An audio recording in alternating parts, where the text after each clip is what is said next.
마르코 복음서 4장 씨 뿌리는 사람의 비유. 예수님께서 다시 호숫가에서 가르치기 시작하셨다. 너무 많은 군중이 모여들어 그분께서는 호수에 있는 배에 올라 앉으시고 군중은 모두 호숫가 무태 그대로 있었다. 예수님께서 그들에게 많은 것을 비유로 가르치셨다. 그렇게 가르치시면서 말씀하셨다. 자, 들어보아라. 씨 뿌리는 사람이 씨를 뿌리러 나갔다. 그가 씨를 뿌리는데 어떤 것은 길에 떨어져 새들이 와서 먹어버렸다. 어떤 것은 흙이 많지 않은 돌밭에 떨어졌다. 흙이 깊지 않아 싹은 곧 돋아났지만 해가 솟아오르자 타고 말았다. 뿌리가 없어서 말라버린 것이다. 또 어떤 것은 가시덤불 속에 떨어졌는데 가시덤불이 자라면서 숨을 막아버려 열매를 맺지 못하였다. 그러나 어떤 것들은 좋은 땅에 떨어져 싹이 나고 자라서 열매를 맺었다. 그리하여 어떤 것은 30배, 어떤 것은 60배, 어떤 것은 100배의 열매를 맺었다. 예수님께서는 이어서 말씀하셨다. 들을 귀 있는 사람은 들어라. 비유로 말씀하신 이유.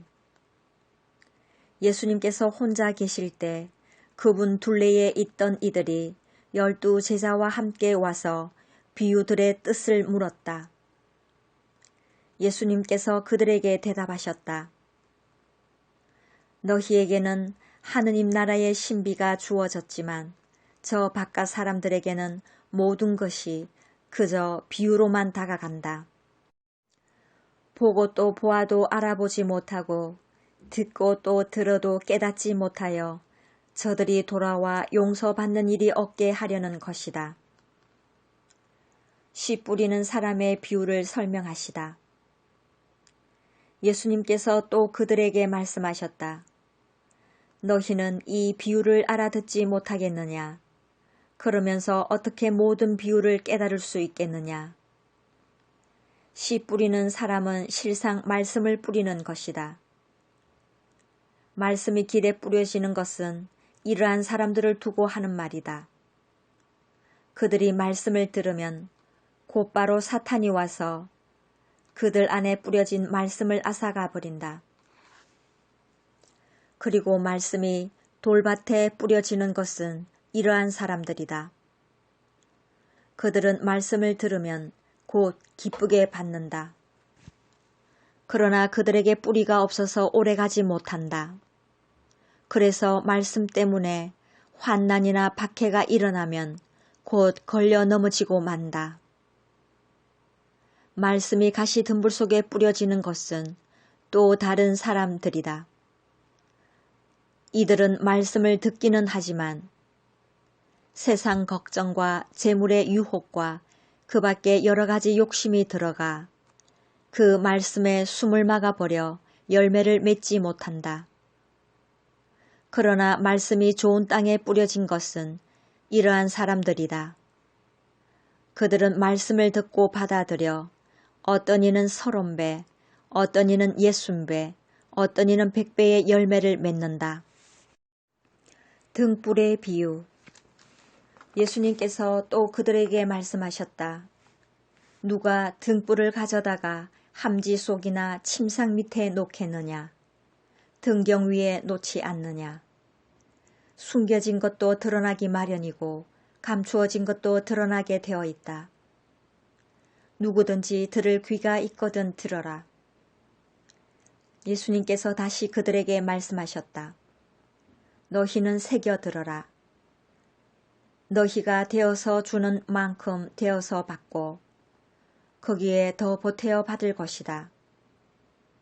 정녕 가진 자는 더 받고 가진 것 없는 자는 가진 것마저 빼앗길 것이다. 저절로 자라는 씨앗의 비유. 예수님께서 또 말씀하셨다. 하느님의 나라는 이와 같다. 어떤 사람이 땅에 씨를 뿌려 놓으면 밤에 자고 낮에 일어나고 하는 사이에 씨는 싹이 터서 자라는데 그 사람은 어떻게 그리 되는지 모른다.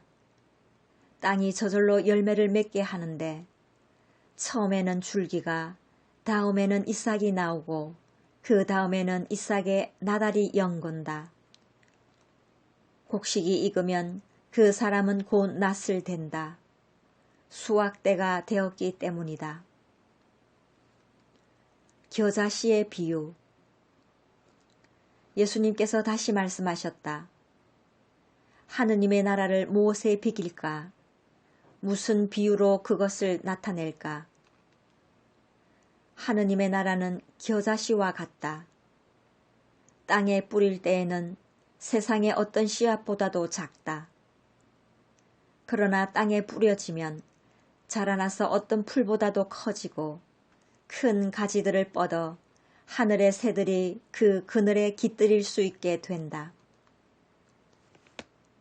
비유를 들어 가르치시다.